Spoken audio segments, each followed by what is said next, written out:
Hey, and welcome to another IC82 video. It's a gorgeous, really mega ultra super hot sunny day today, which is really crazy for September, but that's the British weather for you. And I thought I would take a look at the Class 50. Now this really is quite a special model. This particular example has quite a history as well. This was, many of you will recognise, on the IC82 channel about 2 years ago. And this model holds the record of being the first model I've ever reviewed to get full marks. Basically 10, 10, 10, 10, 10. And it's that good. And so because it was so good and it was so amazing, I put a little bit of music at the end of the video. It was actually from Lord of the Rings. I think it was the second one. And even though I only used about 10 seconds of music, YouTube picked it up and said, "Oi, that's not yours, you've got music on that," and slapped my wrists and was like, "Oh, fine, right, okay, whatever." So I basically had to take it down again. They were happy for it to stay up, but I couldn't monetize it or embed it or do anything else with it, and I thought, no, it's a bit restrictive, so I'll get rid of it and just do it again. So here I am doing it again, and it is worth doing again because this particular model by Hornby is absolutely amazing. It is incredible. All those people that say Hornby can't produce quality models and you have to go to Batman or whatever are really, really missing out here. That they're silly. They're absolutely silly. It's stupid to ignore such an exquisite, such a fine model, just because it's not by a manufacturer that you prefer.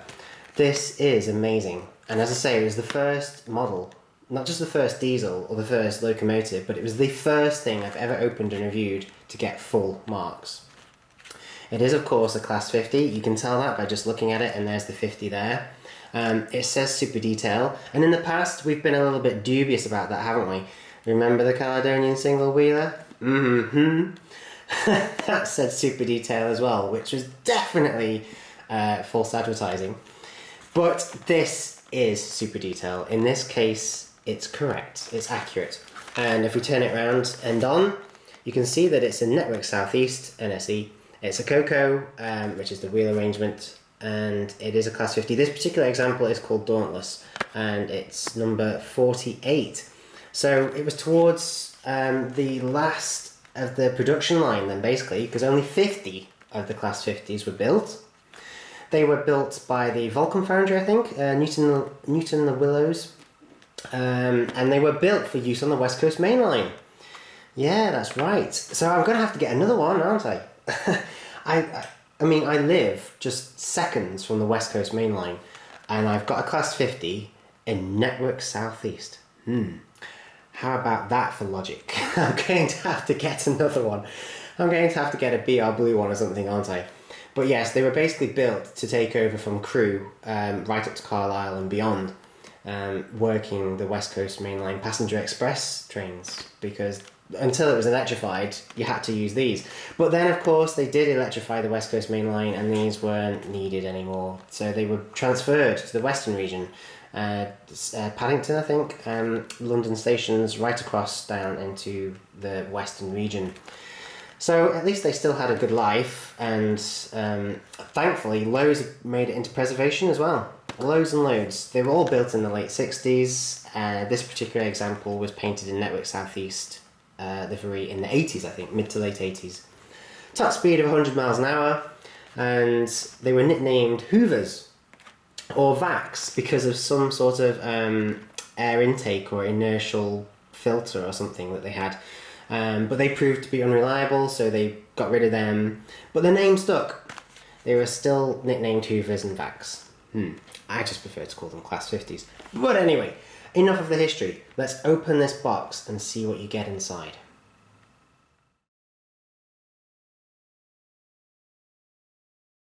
Okay, well, actually, this type of packaging is a little bit misleading. It's a really good type of packaging. In fact, again, I think it was the first example of this type of packaging I came across when I was doing the reviews. and it is because of this type of packaging that it could get full marks. I like this type of packaging. I think it's really, really good, and well, do I prefer it to the block of ice? I don't know. I mean, the block of ice type of packaging is very good too, and Batman and Hornby both use that now all the time, I think.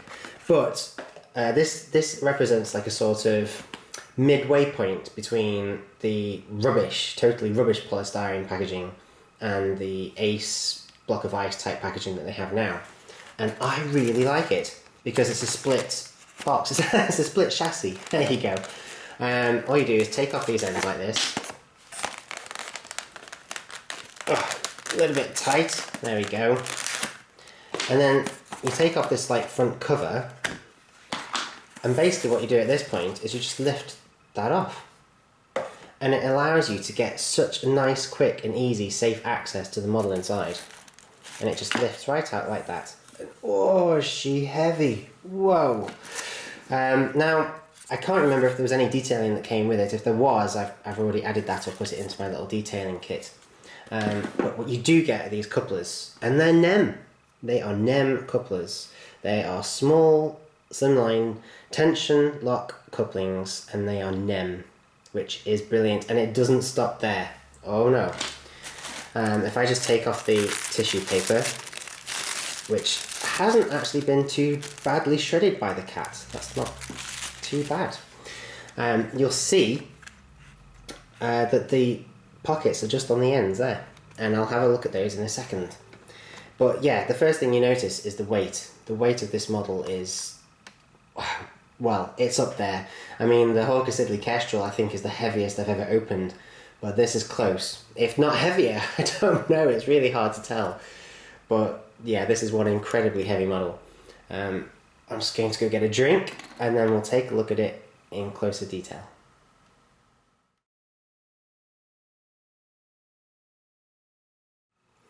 Well, just look at this.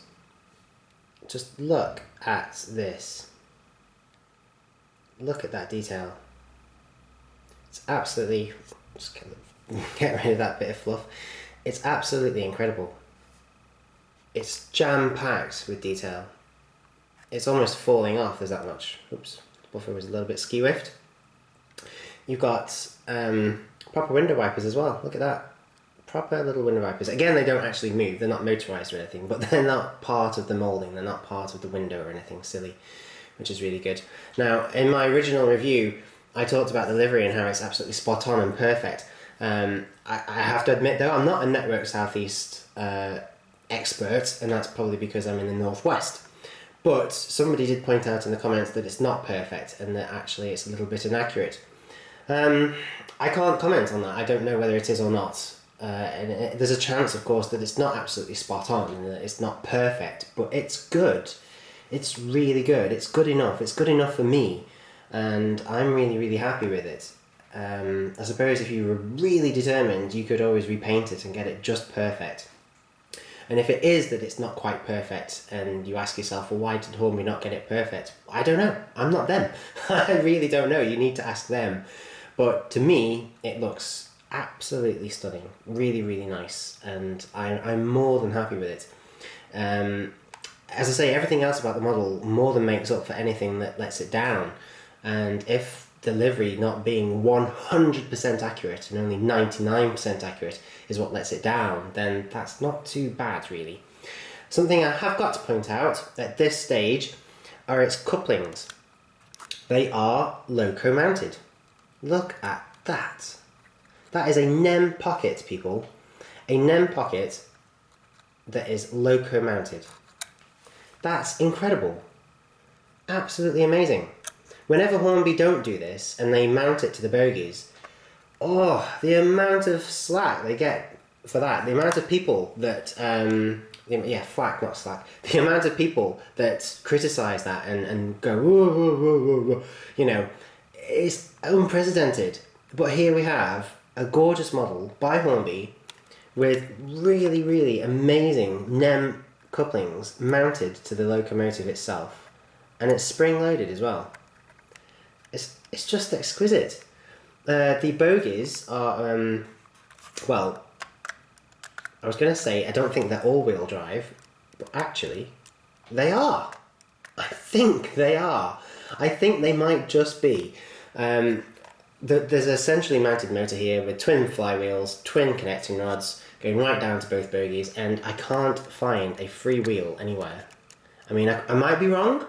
I might be wrong, but it doesn't feel like one of them is loose. They all feel really taut and tight, like they're all connected to the motor or the motor mechanism of some sort.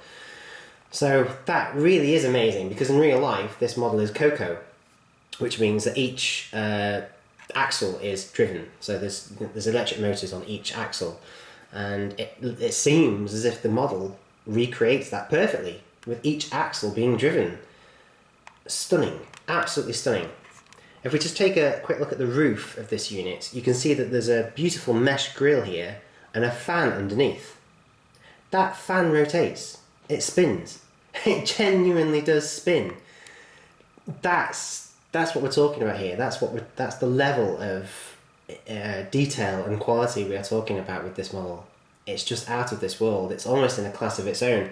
It's like the Class 60. People keep telling me about the Class 60. I've got to get a Hornby Class 60 because it's just so amazing. And I haven't done a video on a Class 60 yet. Well, I haven't done a Class 60, but I have done a Class 50. Here it is. And this seriously is amazing. It's just as good. If you're wondering where the buffers are here, they are in the spares kit. They were taken off, I think, whilst it was put into storage. But the buffers are here on this side, on this end of the locomotive. You can see them just there. And the lights light up as well. You've got the lights at the top that light up, and you've got the lights at the end of the unit that light up. Obviously they're white, and I think you've got these that glow red as the locomotive goes away from you. Oh gosh, it's so heavy, it's hurting my arm. This particular example is called Dauntless, as you can see, and as we looked at earlier, Dauntless hasn't been preserved though, as far as I know. Unfortunately, this particular example was scrapped. Not this model. This model's here, it's fine. But in real life, Dauntless was scrapped. I'm pretty sure of that.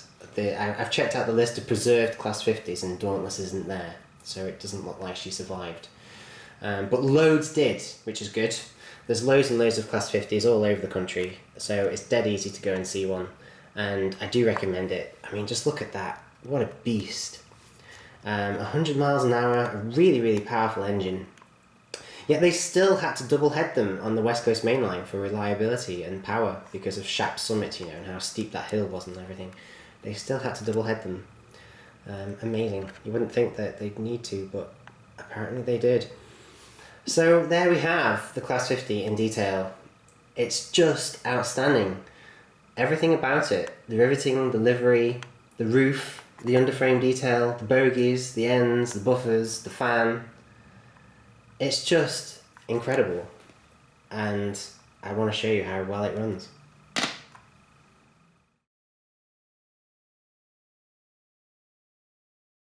Okay, so thank you for joining me over at the layout. As you can see just down there in the corner, the sun is really intense. It's not often I have to draw the blinds in this conservatory, but because it's obviously September and so the sun is quite low, and today it's particularly intense, I've had to shut the blinds because it's just playing havoc with the camcorder, and basically you just can't see anything at all. This white paint is just making it look like we're doing the review on the surface of the sun. So I've shut it out, and we should hopefully be able to get a pretty good review now. Here is the Class 50. Oh, you can see its lights coming on. That's because I left the function set to on after giving it a quick test a bit ago.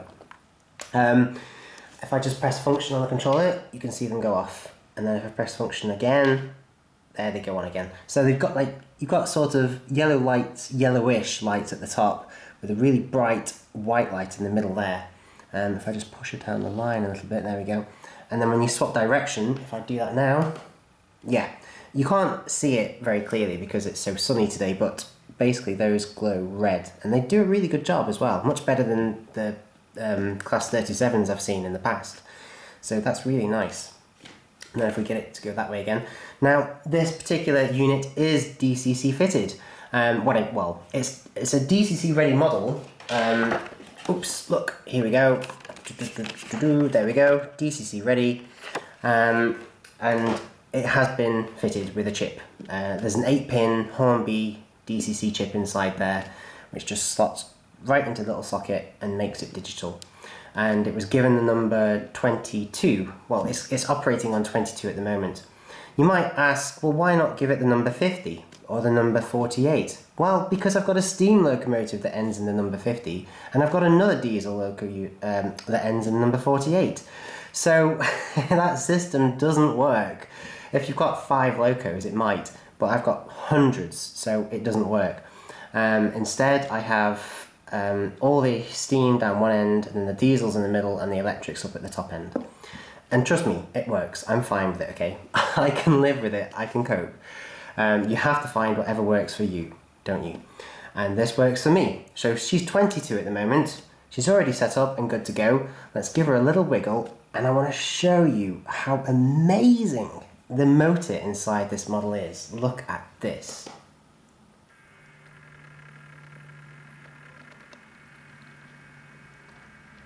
That is out of this world.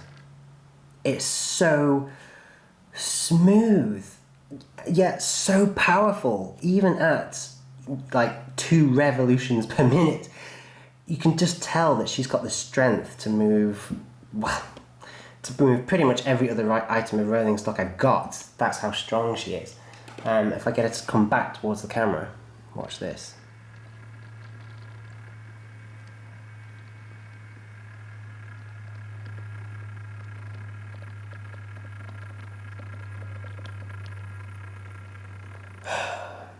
Seriously, it's amazing.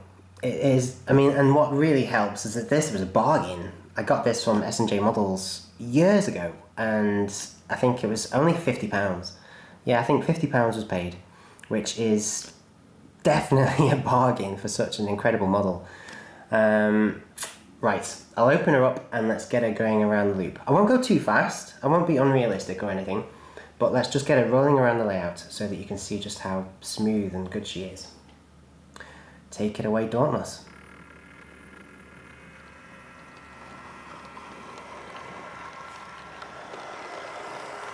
Just look at that, and listen to it as well.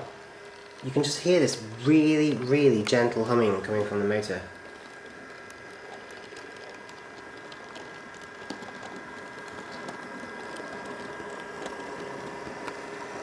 And look at the fan. You can't see it because it's spinning, basically.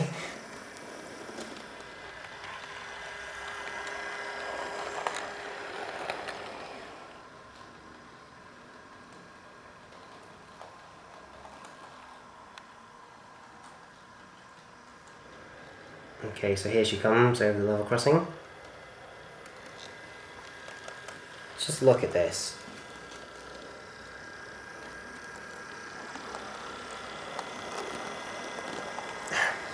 Seriously, people, this is one of the best diesels I have. Well, diesel electrics, you know. The quality is... I'm struggling for words. I'm actually struggling for words. It's just like when I did it 2 years ago. What can you say?